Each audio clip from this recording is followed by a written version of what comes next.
Corona നിയന്ത്രിച്ചതിന്റെ കാരണം വേറെ ഒന്നുമല്ല. 30 ഡിഗ്രി സെൽഷ്യസ് ചൂടിന് മേലെയുള്ള ഒരു പ്രദേശത്തും കൊറോണ വൈറസ് ഉണ്ടാവില്ല. ഇത് ചൈനയിൽ നിന്ന് വന്നതാണ്.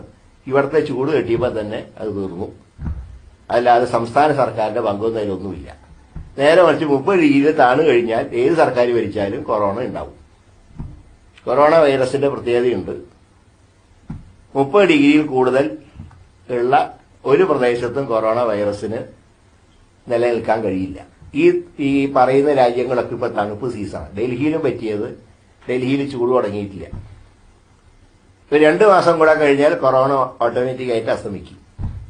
ഞാൻ എന്റെ റീഡിങ് ഞാൻ മനസ്സിലാക്കിയിടത്തോളം ഇവിടെ കേരളത്തിൽ ചൂട് കൂടിയത് ഇപ്പോ നമുക്കൊക്കെ ബുദ്ധിമുട്ടാണെങ്കിലും കേരളത്തിനെ സംബന്ധിച്ച് കൊറോണ വൈറസ് കേരളത്തിൽ പടരാത്തതിന്റെ കാരണം നമ്മുടെ ഇപ്പോഴത്തെ ചൂടുള്ള കാലാവസ്ഥയാണ്. അല്ല, അത് ഇടതുമുന്നണിയുടെ നേട്ടമൊന്നുമല്ല, സർക്കാരിന്റെ നേട്ടം.